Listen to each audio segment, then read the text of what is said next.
అల్లూరి సీతారామరాజు జిల్లా రంపచోడవరం నియోజకవర్గం దేవీపట్నం మండలం కమలంపాలెం గ్రామంలో నిరుపయోగంగా పోతున్న శ్రీ సత్యసాయి గోదావరి త్రాగునీరు సుమారు సంవత్సరం నుండి నీరు వృధాగా పోతూ ఉండటంతో సత్యసాయి సిబ్బందికి ఎన్నిసార్లు ఈ విషయంపై మొరపెట్టుకున్నా ఇప్పటి వరకు స్పందన లేదు.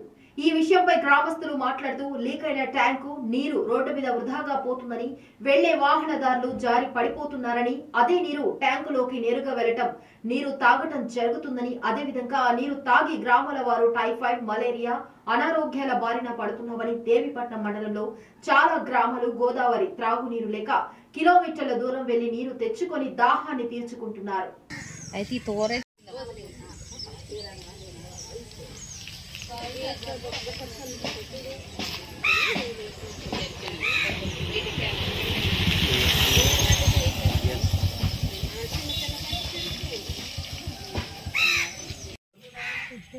నా పేరు కృష్ణకుమారి. ఇలాగ వాటర్ లీక్ గోదావరి సత్యసాయిబాబు నీళ్ళు వృధాగా పోవటం వలన వాంతులు, విరోచనాలు, డెంగ్యూ ఇలాగ జ్వరాలు గట్ట వచ్చి ఊర్లోనే చాలా అల్లకొల్లం కొంది. కొంచెం వీటిని కొంచెం పరిసికట్టి మాకు కొంచెం మంచిగా ఈ సత్యసాయిబాబా లీకేజ్ కొద్దిగా శుభ్రంగా చేసి ఇది చేయాలని మేము కోరుకొస్తున్నామండి.